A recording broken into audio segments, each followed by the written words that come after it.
Oh, hey there. Sorry, you just caught me in my early 2025 celebrations. Because I am sick of this year and I cannot wait for it to fucking end. Cheers. Ugh. There we go. That's much better. A nice refreshing glass of Pepsi Max Cherry. I am very healthy. So at the time of me filming this, it's like a few days before Christmas, but I thought I'd just get this recorded in advance so I can hopefully upload it before the end of the year. Look, this year in general has just been full of delays for me, so I mean, hey, one more won't kill me, right? Okay, so I want to end this year off by kind of just taking a look at all the things that I, watched and played this year. Not necessarily my favourite things that released in 2025, because I didn't see everything. And there were a lot of things that I watched / played / whatever from my backlog. So it's just going to be a kind of general, the media that I consumed in 2025 sort of thing. I'm going to be talking about 3 main topics, which are movies, TV shows, and video games. And we'll start with video games because I honestly don't really have much to say about these. Mainly down to the fact that I'm just broke as shit. I spent 10 out of the 12 months this year unemployed, so unfortunately I couldn't fulfill my dream of buying the Switch 2 on launch day. For years I said to myself that I really want to get, the next Nintendo console. I want to get it at launch, if possible, even go to like a midnight release sort of thing, because I've known about people doing that for years and I've always wanted to try it myself, and who knows, this might have been my last chance. Is physical media even still going to be a thing when the Switch 3 releases in like 2037? Like, are we still gonna have midnight releases? Are we gonna have physical video game stores? Who knows? Like, I think the price of the console is honestly fair enough. Bit steep for me personally, and it is steeper than the original Switch, and I totally get why some people are pissed off about it. I personally think, like, for the enhancements that the console brings and the value, I think it's reasonable enough. Maybe they could have bumped it down an extra 50 quid or so, but honestly, I think the price of the console is fair. The price of the console is not the worst part. The worst part is the games. Mario Kart World I've literally been waiting for half my life, and I don't care if it's the greatest video game that I'll ever play or something. I'm not paying £75 for a Nintendo. You can just fuck right off with that, honestly. That is still going to be like the first game I get when I inevitably get a Switch 2, because Mario Kart's my favourite game series of all time. World, again, I've been waiting for 11 years, and it looks incredible. But like, I honestly just, that price to me is just completely unjustifiable. Like, what are we doing here? I have actually played it a few times though, going around to a friend's house. One of my friends has a Switch 2, and that's been the way that I've played most of the 2025 releases I've played. I've played a bit of Mario Kart and it's really, really fun. Like, all the new mechanics like parkour and jumps and shit just do so much to change the gameplay, and it's super fun. The tracks are amazing. The kind of open world nature of the tracks is really, really fun. The character roster is miles better than 8's initial roster, or even 8's final roster in my opinion. I played a bit of DK Bonanza as well, and the controls of that, the controls take a little bit of getting used to, and I didn't play much of it, so I don't really have that much of a concrete opinion, but from what I've seen of the game, like, I've seen a ton of YouTubers play through it, and from what I've seen, like, the very few impressions I've had, it seems like a very fun game. I don't know if I will eventually pick it up, like, next year or whenever I do get a Switch 2. Who knows, maybe not, we'll see. Now, every year I love to replay certain games. I'll try and play Half-Life 1 and 2 at least once a year. Mario 64 I just love to boot up and just explore the sandbox levels and stuff. But then there's the Mario Galaxy games, 2 of my favourites of all time that I make a deal of to 100% complete every single year. Nothing stops me. And this was the year that Galaxy 2 was finally ported to the Switch, which I was so tempted by, because I've wanted that for so long. I have Mario 3D All-Stars. I got that in 2021, and since then, that's been the only way that I play Galaxy 1 nowadays. It's kind of the definitive version of the game for me. It's, I feel like the Joy-Cons just feel so much better to me than the Wiimote and Nunchuck. It's in 1080p, you've got the convenience of playing it, on a system with like all my other games. It's just really nice to have it on Switch. And as the years went on, I was kind of thinking less and less about Galaxy 2. Like, yeah, it'd be cool if they did it, but it's been so long, they're probably not going to. And then they just here it is. But there's a catch, because there's always a fucking catch with this company. Instead of being an update to 3D All-Stars, this is a separate purchase. That's fine. It would have been nice for the option to include it in the same package as the other three, but that's not the end of the world. What really annoys me is the price. You can buy the two games separately, so that means I don't have to rebuy Galaxy 1 a second time on the Switch. That's good. But £35? That's kinda steep. I'm not gonna say these two games aren't some of the best games ever made. They're masterpieces. And if you've never played them before, and you want to play them on the Switch, it's a little steep. It's a little steep, I will admit, but honestly, I think they're worth the money. If you've never played them before, or if you have no means of playing them anymore and you want to play them on the Switch, these games are of quality. I'd say they're worth the price. For me though, I already have a perfectly working Wii U to play Galaxy 2, and sure, I don't get the kind of convenience of having it on the Switch, and I don't get the Joy-Cons and auto-saving and all sorts of other kind of little enhancements like that, but I really just can't justify this to myself. You know, it just really sucks. If it was 30, maybe I'd honestly say 20 would be the ideal price, and then 40 in a bundle. I mean, Metroid Prime Remastered was an entire remaster, an entire, like, reworking of the game that just looked beautiful, and that was £40. Why are these, like, barely enhanced and then, like, nearly double the price? I shouldn't even bother asking, because there's no fucking telling what this company does. Their thought processes, their trains of thought are just completely out of whack. One day they'll do something incredibly generous and amazing, and the next... So honestly, that kind of does it for the video game discussion. There's kind of just a lot of ranting about Nintendo, huh? What else is new? In terms of gaming stuff for like next year, Half-Life 3, of course, that's looking very likely to be announced soon, and... oh my god, I need that game. I can't even put into words how excited I've been recently for that game. Like, just seeing the whole community just like ignite with the hopium and just everyone's talking about it again, it's just so fucking fun. It feels exactly like the kind of build up to Alex in 2019, just this infectious sort of hype. Mario Kart World DLC, I'm surprised has not even been talked about yet, but I really hope that it does happen, because I think that game definitely needs some DLC. Needs more tracks, needs a lot more characters. Where's Funky, where's Diddy, where's, you know, PT Piranha. But yeah, that's it really.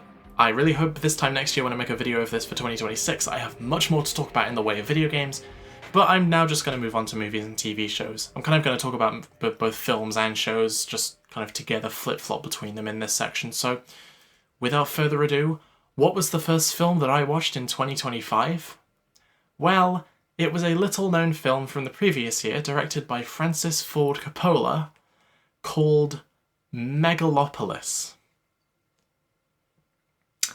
I know 50 years is a very long time, but I have to ask, how do you go from this to this? Go back to the club. Megalopolis is genuinely unlike anything else I've ever seen in my life. I almost don't really want to say anything. I don't want to say too much to spoil the experience. I watched this stone cold sober with a group of my friends, and it was still like the most fun we've had watching anything in our lives together. So honestly, you know, bring some substances and Megalopolis will probably be a life-changing experience, but I implore you, if you're going to watch this film at all, it's hilarious no matter what, but if you are going to watch this film, please at least watch it with like one other person, because it is... The cast is absolutely stacked, and I think like some of the production design, like the aesthetics and direction are pretty damn good at times. But oh my god, everything else, the editing, the pacing, the acting, and some of the fucking line deliveries are just like... I genuinely can't really put it into words just how batshit insane this film is. Just please go watch it with your friends, and you'll understand. I hope. Actually, I don't know if anyone understands anything about this film, probably not even him.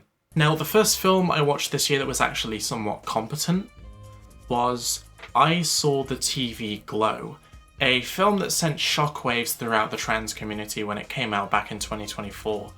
I heard for months that this film would break me. Like, me specifically. I had friends who watched it come to me and say, "Hey Julie, don't watch this film until you're in a better headspace."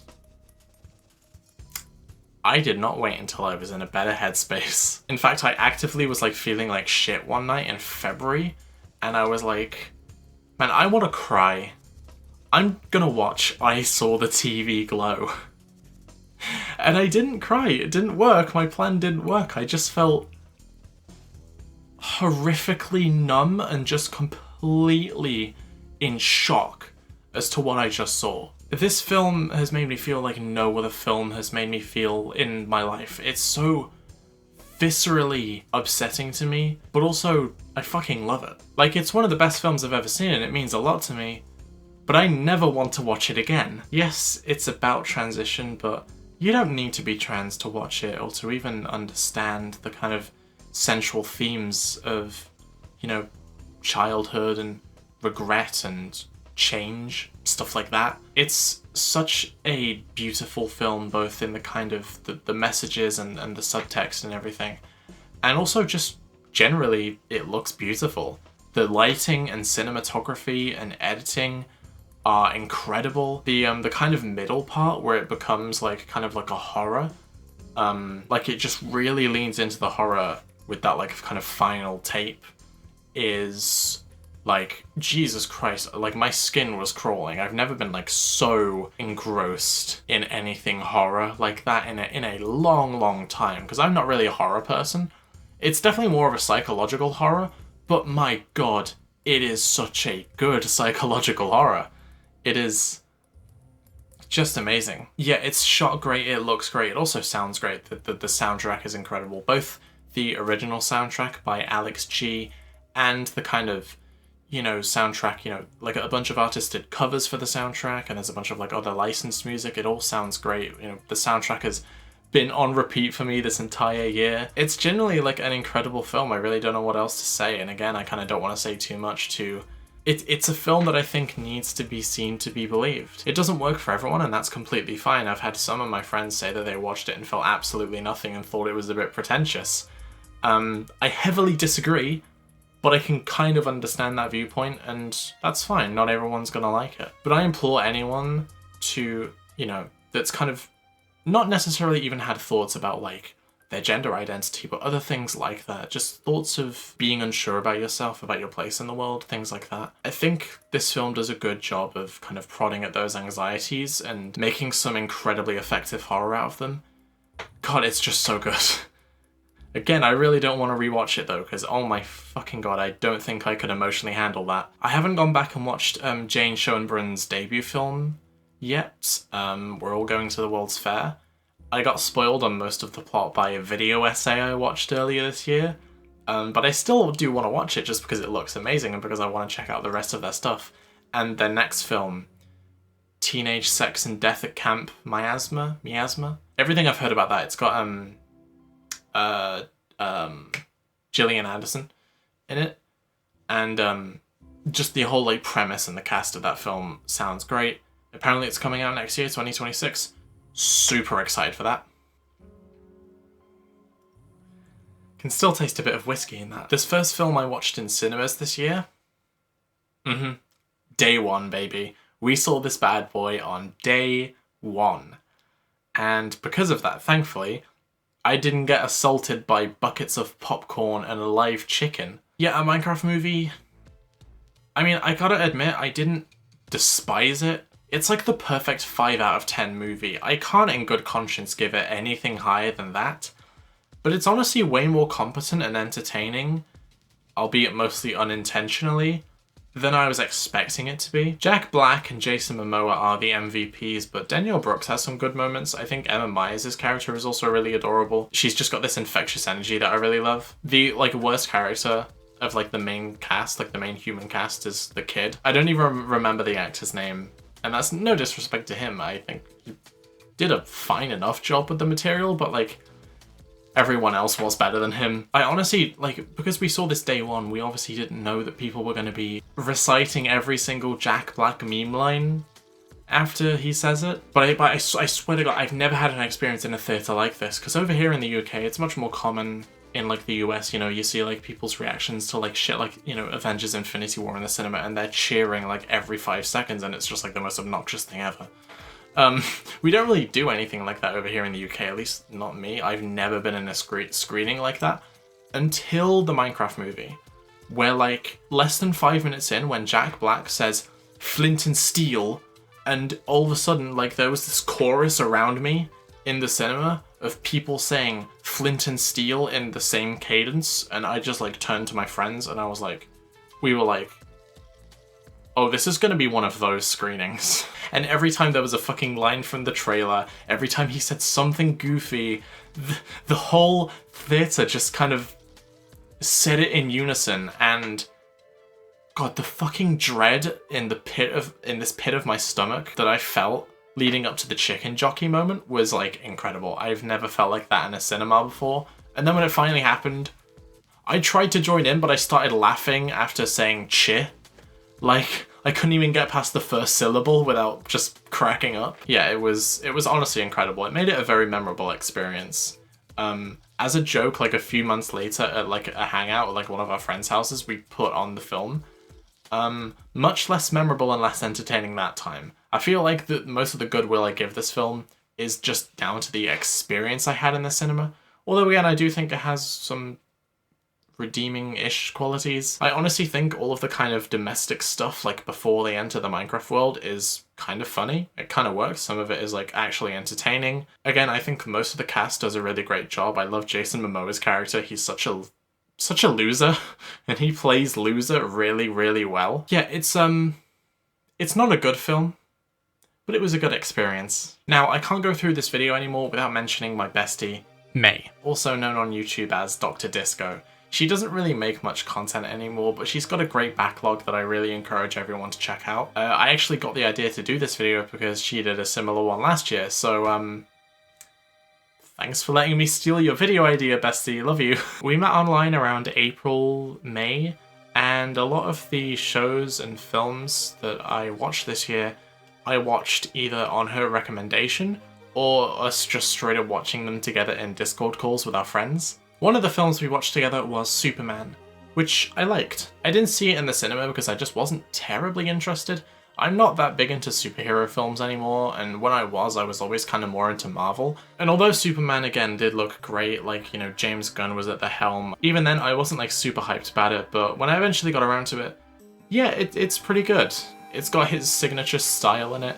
Its tone of, you know, hope and optimism is so refreshing to see. Especially nowadays, it's really great. Superman was good, but you want to know what was peak? Peacemaker. More like Peacemaker, if you will. I hadn't seen the first season of the show that released in 2022, so with the release of the second season, we marathoned through the whole thing, and my god, this shit rocks. Now, I still haven't seen The Suicide Squad, which this show is a continuation of, but there is a recap at the start of the show, so if you're like me and you haven't seen the film, you don't necessarily need to have watched it. They also play a specific like character death from that film, which I wouldn't try and stay vague to avoid spoilers, but there's someone who dies in that film, and I swear to god they play that flashback like 20 times throughout Peacemaker. If you took a shot every time they played that flashback in the show, you'd be blackout drunk by the end of the first season, I swear to god. I honestly expected this being a comedy drama for it to lean more into comedy than drama. I expected the ratio to be pretty skewed in favour of comedy, but although the comedy and the jokes do land really well and there is plenty of it, I wasn't expecting the drama to also hit insanely hard, especially John Cena. I haven't seen any of this guy's actual professional acting stuff before. The only thing I've seen him in is snippets of the Fred trilogy. So that was my only pre-existing knowledge of his acting skills. Holy shit, he pulls off the comedy really well, of course, but the dramatic stuff, you know, Peacemaker's inner turmoil and depression, especially in the second season, he's so good in this role. It's absolutely incredible. Everyone else is great too, you know, Harcourt, Economos, Adebayo. Vigilante is like probably my favorite character in this show. Freddie Stromer just plays him so adorably. He's such a dork. He's just so like lovable. Even though he's like a psychopathic killer, he's just so goofy. I love him. However, like probably my biggest criticism of the show in terms of like just kind of show-wide things is sometimes I feel like the humor does go a bit overboard, especially with Vigilante. Like, I love the dude, he's like probably my favorite character, but sometimes they just kind of have jokes go on with him way too long. There's this one specific example which I always think about in the penultimate episode of the first season. Again, trying to stay vague to avoid spoiling people, but Peacemaker has to do something that he's really torn up about. There's a gag earlier in the episode where Vigilante doesn't understand when what people are doing when they cry. He just thinks their face looks weird. Like, Peacemaker's crying after doing this like horrible thing. It's this really dramatic emotional moment, and Vigilante's just like, oh dude, you're doing that weird thing with your face again. And it's just so like I guess that's funny in isolation, sure, but like it just comes across as really tonally like tonal whiplash, and you really could have just let the emotions carry the scene. You didn't have to add that in there. There's a few instances like this where I think they didn't need to add a joke and it kind of distracted from the overall kind of emotions of a scene. They definitely get better with this in season 2. It's definitely more of a problem in season 1 though. Speaking of season 2, this one was a little controversial, and I have some thoughts. Episode 7 was incredible. Probably my favourite episode of the entire show. It's definitely up there. However, there's a cliffhanger here where a character is believed dead but shown to be alive, and they just don't do anything with this. The character doesn't appear in episode 8, and we don't even know if there's going to be a third season now, so is this plot thread ever going to be picked back up? Who knows? Episode 8 kind of feels more like an epilogue of sorts, but also the pacing in this episode is really weird. Like, the ending just kind of comes out of nowhere to me. Like, I felt like it ended insanely abruptly. And the cliffhanger is definitely interesting and apparently is going to lead into Man of Tomorrow in some fashion. I really hope that means that Peacemaker, played by John Cena, is going to be in Man of Tomorrow. It would be really cool to see him and, you know, David Corenswet's Superman together on the big screen. Is that gonna happen? Probably not. Something's telling me that, like, probably it won't, and that's really disappointing. I really hope it does, because that would be really cool. But, even then, I think it's really disappointing that we're not getting a third season, at least right now. Obviously, we could get one later, you know, things can change, but yeah, that's really disappointing, especially considering, again, there's quite a few plot threads and things that are just kind of forgotten about by the end of this season. It's kind of paced very strangely. I thought the second season was still great. There was still a ton of great moments and great characters. It was still amazing. But season 1 definitely stuck its landing much better. Moving on, another streaming service show that was a surprise hit, that was a spinning off from a long-running franchise starring beloved characters, that aired its first season in 2022 and then its second and seemingly final season in 2025. Was Andor. Now, I'm not really much of a Star Wars person. Revenge of the Sith is one of my comfort films. I love to just put that on when I'm having a bad time and laugh at all of the funny meme lines.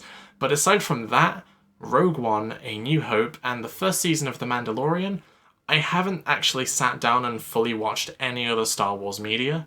Yeah, I know I haven't seen Empire. Fucking fight me. I also haven't seen The Godfather. I got more important things to watch, okay? I was really intrigued by Andor for a long time, but I put off watching it for so long because it just wasn't a priority for me. But with the second season on the horizon earlier this year, I finally decided to give it a shot, and I am so glad I did. Season 1 is probably one of the best singular seasons of television I've seen in my life. It is... holy shit. Season 2 is still amazing, don't get me wrong, but yeah, you can tell that it's 4 seasons of a show that has been chopped, stretched, and compressed to fit in one. But I think it's a real testament to the craftsmanship behind the show, that it doesn't feel like much is lost at all. Season 2 doesn't feel rushed or that kind of compressed. It still feels cohesive, competent, and it all kind of comes together brilliantly in the end, I think. We need more shows like this that aren't afraid. I'm gonna get political, it was gonna happen eventually, that aren't afraid to stand up to fascism. I think this is a show we really need in this day and age, and I think really biting, hardcore explicit commentary on how you don't let shit like this fly. You know, I think the final episode of season 1 with the kind of uprising on Ferrix is so good. It's just this perfect encapsulation of the show's energy and its themes. I think season 2's equivalent of a scene with that much tension and action and stuff is probably the Gorman massacre scene. But whereas the uprising on Ferrix is very kind of triumphant, and it's this kind of jump out of your seat moment, and you're cheering for these people standing up to their oppressors, the Gorman massacre is just fucking bleak as shit. It's one of the most horrific things I've seen, like, in sci-fi. It's genuinely incredible. I didn't think Star Wars, in particular, was capable of something as just overall grim and dark and played completely straight as this. In the final few episodes as well, you know, as soon as you hear familiar phrases from Rogue One, like Galen Erso and Kyber, Jeddah, the Death Star, it all kind of, you know, you kind of just get this pit in your stomach of like, oh, okay, shit. We're at the end now. Luthen's final episode is incredible. I loved the focus on Clea. Like how it just takes a backseat from the kind of rising action to kind of just take a backseat and just focus on their relationship, the context, where they came from, how they met, how they've grown with each other over the years. It's incredible. I cannot believe that Elizabeth Delo, this is like her first ever screen acting role. It's genuinely insane. Like, what the hell? She is so unbelievably good in this show. It's incredible. Who Are You and Make It Stop are definitely the highlights of season 2. And again, despite this being drastically shortened from its original plan, I don't think it comes off in the finished product. Yeah, maybe there's a few things that you watch and think, oh, you know, I wish we could have seen more of what happened here, or I wish they explained more what happened between then and now. But there's only a few moments like that, and I don't think, you know, if you just show this season to someone who doesn't know that there was all this kind of behind the scenes cutting of like it was originally a 5-season plan, I don't think they'd be able to tell that it was cut down from a 5-season plan. It still manages to feel cohesive, kind of, it all flows together still really, really well. Season 1 is like still the better season, absolutely. But this show in general, the entirety of it from beginning to end, is incredible, and even if you are not a Star Wars fan by any means, please, for the love of God, just watch this show. It is a masterpiece. All in all, Andor is incredible. It's a show that in this current climate I think is really needed, but even ignoring the politics of it, it's just an insanely well-crafted time. And now staying within the bounds of sci-fi for something completely different. Doctor Who is my favourite TV show of all time, and this year we got a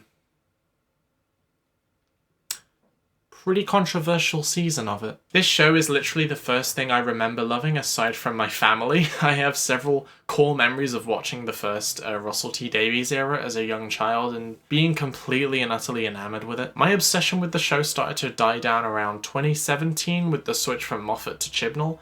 But towards the end of the Chibnall era, I began to get really back into it, especially the classic era, and around this time it was when we got news that Russell T Davies was returning as showrunner and head writer. Now this was insanely exciting to me because not only did I love Russell's previous work on the show, but also around the same time I decided to then watch his latest, at the time latest show, It's a Sin, which I haven't seen since then. This was 4 years ago, but I remember loving it. I thought it was great. And I was thinking to myself, man, you know, with Russell's clear passion and love for Doctor Who that he's demonstrated in the past, along with how much he's grown in his caliber as a writer since he left, I am so excited for this next era of the show. It's the biggest piece of dog shit that I have ever heard. The first season, or season 14, as I'll just call them season 14 and 15 from now on because it makes more sense, fight me, was good. It had its ups, it had its downs, but I'd overall class it as good. What I was really looking forward to was season 15. The production team had sort of warmed up and honed their craft with the first season. Now they could move on to bigger and better things. Yeah, it was bigger. Was it better? Okay, first, the positives. Robot Revolution has some weird messaging at the end, but, you know, Belinda's characterization gets off to a really good start. You know, she's quite frosty and combative, and it's a nice change from the usual companion paradigm. It's really interesting. Lux does that Roger Rabbit thing of blending live action and animation, which I love. I always love to see that stuff, and it's done really well. It's, 1950s Miami, the setting is realised really well. The Well has good horror and tension, even if I'm not huge on the idea of a midnight sequel.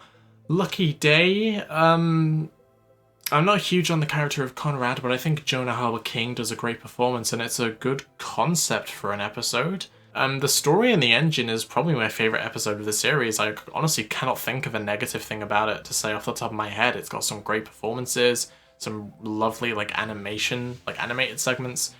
Yeah, it's pretty good. That one shot in Interstellar Song Contest where everyone's kind of getting sucked up by the gravity field is genuinely one of the most haunting things I've seen in Doctor Who in a long time. That is the one positive I'll give that episode, is it genuinely scared me, which this show hasn't really managed to do in close to a decade, probably. The kind of aesthetics and the production design of the Wish World, I really liked that. In fact, I will say that the kind of design and a lot of the sets and stuff across this whole season were really good. Jodie's cameo in the finale was nice. It's good to see her again. Okay, I think that's all of the positives. So, yeah, I do not like this series overall. It has its moments, it has some redeeming qualities, but Jesus Christ, dude, what the hell are we doing here? I want to save going into detail for a future video dedicated to the whole, second Russell era. Going into detail about every one of my thoughts on this series is way out the scope of this video. But in short, Belinda's characterization and urgency to get home basically completely disappears halfway through the series. The Doctor torturing a genocide survivor is never criticized within the plot or by any character. Susan's return goes completely fucking nowhere. Poppy is just why should I care about this thing? The Rani and Omega are the textbook definitions of wasted, and the future of the show has never looked bleaker. Great. Overall, whereas Series 14 had its ups and downs, Series 15 had a few ups and then was essentially a downward spiral into a never-ending pit of despair that really tested my patience as a long-time fan of this series. And I think, for now, I'll leave it there. Another BBC show I watched this year was What It Feels Like for a Girl, based off journalist and author Paris Lees' memoirs. Lees was the first trans woman ever to be a columnist at Vogue and a presenter on Channel 4 and BBC Radio. And because of these milestones, I'd heard vaguely of her before, but didn't know too much about her. And I saw this on iPlayer at one point and thought, sure, this seems like something I'd like. My god, I was expecting to relate to it a lot, of course, but the ending really, really hit me hard. It was really, really crazy. Being born in 2003, I obviously didn't really get to experience the early mid-2000s, so I'm kind of saying this from an outsider's perspective. But from that perspective, it does a really good job of, being a time capsule of that kind of, pre-smartphone, post-Britpop era. A time when LGBT acceptance, especially trans acceptance, was much rarer to find. That's why when Byron watches Nadia Almada win Big Brother on TV, it's both heartbreaking and uplifting. It's so bittersweet, and it's one of my favourite scenes of the entire show right there. The show's an honest and gritty look at the dangers of things like sex work and drug addiction, and I really like that it doesn't shy away from these things and also doesn't glamorize them. I think it strikes a good balance. I think especially with a community as vulnerable as young trans and gender non-conforming people who are watching this show, it's great for a show geared towards them to not glamorize these things. However, I used to glamorize these things myself. In my head, when I was a teenager, I just have thoughts of running away to the nearest city and, just finding kind of escapism in sex, drink, drugs, stuff like that. And because of that, I honestly don't think I've ever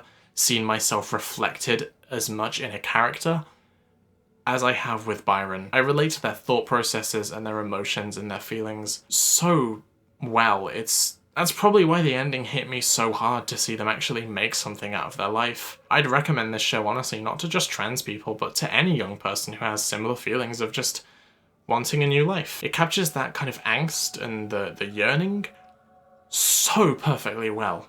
The last show I wanted to briefly mention was Smiling Friends, which it's kind of harder to talk about because The episodes are so short and it's more of a comedy. I honestly don't really have anything negative to say. I didn't watch the show until this year with like the 3rd season coming out, and at the time we were filming this I still haven't seen the last 2 episodes, including the Glepep. I know, I do really want to see the Glepep. Glep is my favourite character, I love him so much.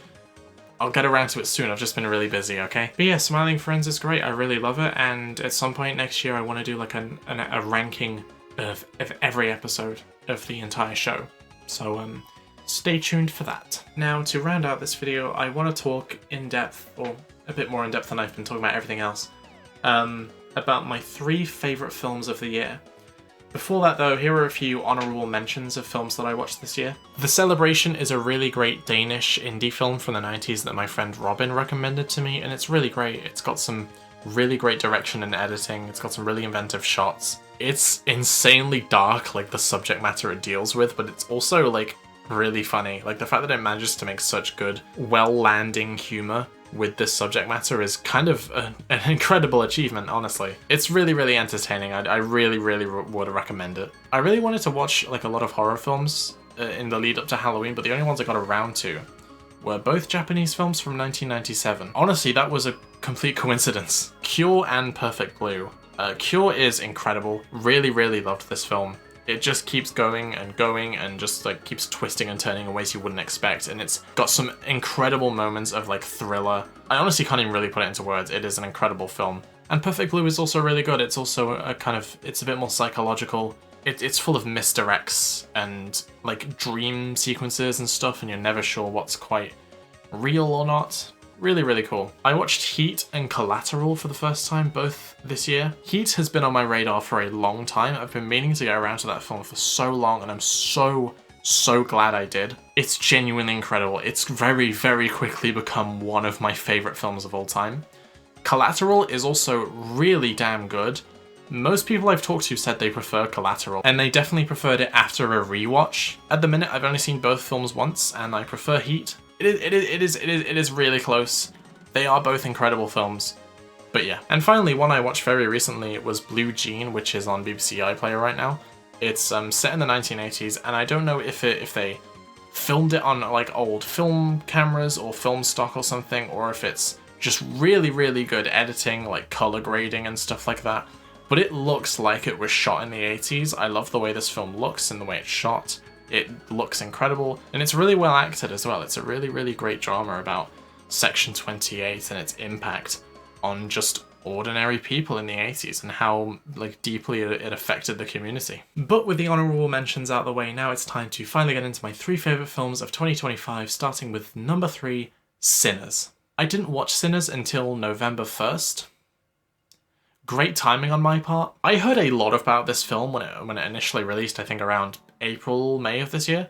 I honestly didn't know what to expect going into it. I knew that it was about vampires and it was set in the kind of 20s, 30s, but I honestly didn't know anything beyond that. I loved the slow build-up and the focus on character in this film. The vampires don't appear until like probably about an hour at least into the film. It's great. I love the focus on like building up these characters that actually feel realistic. They feel like actual genuine people. Building up their relationships, their connections, their plans, their motivations. The character work in this film is genuinely really damn good. And then when the vampires are introduced, they strangely feel like a natural part of the world.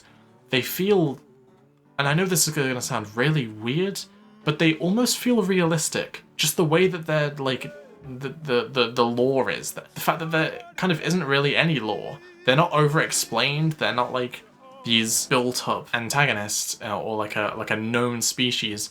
They're kind of just these mythical, enigmatic figures that just happen to exist, and they just feel like a natural part of the world. It's really good the way they did this. Michael B. Jordan is amazing in this like dual role. I saw like a snippet of an interview recently where he said like for one of the twins, like all of his outfits were like one size too short, and for the other twin he always wore one size too big, and that reflects their personalities. I love the attention to detail with the little just minutiae of his performances, like the very subtle ways where you can always tell which twin he's playing. Sammy's actor, whose name escapes, Miles Caton? Miles. He is amazing. I was shocked that this is like his first like professional acting role. Like, holy shit. Huge year for like people, like amazing actors getting their first like actual like acting roles. I mean, obviously Claire had season 1 of Andor, but still, it's genuinely impressive that this was his first like proper acting role. The musical Spirits scene, where he's singing, you know, I lied to you, is the best scene of the film. It's one of the best scenes of probably any film that I've seen in this decade so far. It honestly made me nearly tear up on my most recent rewatch, because it's just so like powerful. It just comes out completely nowhere, but like the whole choreography of it, the way it's all laid out, just, it's honestly like such a great achievement. I honestly kind of debated between this and my number 2 film, between which should make it to number 2. It was really, really close. But ultimately, I decided to give number 2 to One Battle After Another. This film is the first film I've seen by Paul Thomas Anderson. There Will Be Blood is another film that's been on my radar for so long, and I really, really need to get around to it. And since the kind of hype of this film has been going on, I've heard a lot of people talking about him, and now I also really do want to check out the rest of his filmography, but especially Boogie Nights and the other one, Punch Drunk Love. There we go.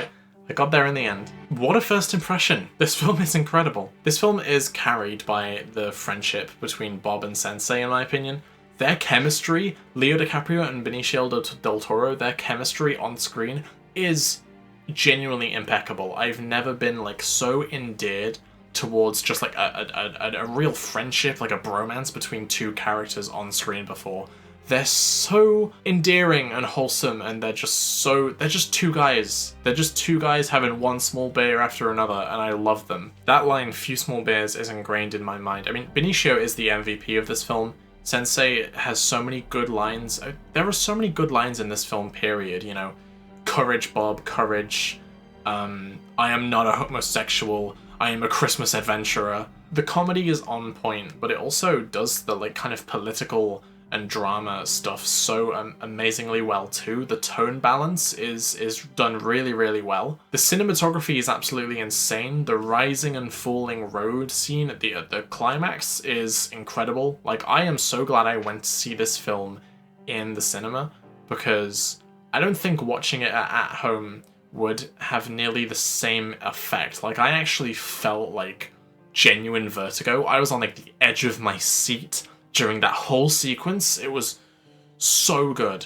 And it's got a great soundtrack. I think Tom Petty's American Girl, that needle drop at the very end of the film, is just sublime. Yeah, this film has kind of single-handedly made me a fan of Paul Thomas Anderson, and I am definitely gonna spend 2026 watching more of his stuff. Ultimately though, my number 1 film of the year is 28 Years Later, because this is a film I've been waiting for such a long time. I first watched 28 Days Later in 2016. I remember it really vividly.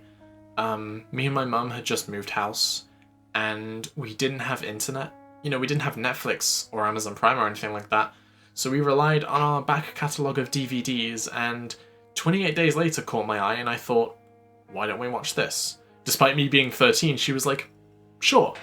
And yeah, it terrified me, but it also genuinely inspired me. This is like one of the films out there most that has inspired me to kind of want to become like an actual filmmaker someday. The like craftsmanship behind this film, just the way it's shot, edited, directed, acted, is just incredible. It's one of my favorite films of all time. 28 weeks later, we would have watched like, you know, fairly soon after, and I last rewatched it around 2019, so it's been a while. I remember liking it, not loving it. It's, you know, it loses the kind of grittiness and the kind of Britishness of the first one. It's a bit Americanized, both like in universe and in just in terms of like the way that it's edited. It's kind of more action oriented. I definitely think it's still a good film, and I think it works well as a sequel. But I'm so glad that they got Danny Boyle and Alex Garland to come back as writer-directors. Like, that pairing, they brought them back for 28 Years Later. It kind of gains back the kind of unique Britishness of the first one, you know? It's got that kind of atmosphere about it. And it's also, you know, it kind of brings back the grittiness as well, but it's also a lot more introspective of a film. than either of the previous two. It's more kind of atmospheric. It's got a lot of like quiet moments where the story just kind of takes a back seat and all the action. There's still plenty of action and gore and, you know, fights and stuff like that in it, and that's all incredible. That's really, really well done. Like some of like the kind of bullet time shots where like a camera kind of stops, like freeze frames, and then kind of pans around a character, like those are so good. But my favorite moments were like the more emotion driven ones, the more dramatic ones where everything kind of slows down and the film kind of has this ethereal atmospheric nature to it. The cinematography really helps with that. This film, it looks just absolutely gorgeous. I don't really put a lot of stock into like, you know, awards, and especially not really the Oscars, but still, how did this not even get shortlisted for best cinematography, but Wicked for Good did? But yeah, this film looks incredible, it sounds incredible, the soundtrack is great. I love how they brought back like one of the first songs you hear. Is it East Hastings, I think, by Godspeed You Black Emperor? Think how they brought that back. That's one of the first things you hear in 28 Days Later, and then it plays as one of the final things you hear in 28 Years Later. Loved that, like, kind of musical callback. The one thing I was waiting for, the one musical callback I was waiting for, was In a House in a Heartbeat, which has kind of become like the quintessential kind of, it's the theme of the series. Like, if I play it,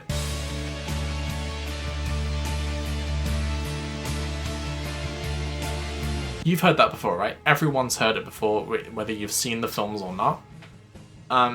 It's in both previous films. Kind of disappointed it wasn't in this one. I was waiting for it the whole time. I was literally like sitting there thinking, when are they going to play In a House in a Heartbeat? And they just kind of didn't. And that's why this film is only a 9.9 out of 10 rather than a perfect 10. Maybe they're saving it for when they reintroduce Cillian Murphy's character in the next one, which 28 Years Later, The Bone Temple is like coming out in like, what, less than a month? And it's like my most anticipated film of next year. Like, Avengers Doomsday, please. I'm so excited. I'm so just like beyond happy that recently like they got the green light to do the third film and to make it a complete trilogy. I am praying that they stick the landing. I'm sure they will, because this film proved that even like over 20 years later, they've still got the sauce. They are still cooking. Give them 10 Michelin stars, please. I already used that analogy in the last video, but god damn it, they deserve it.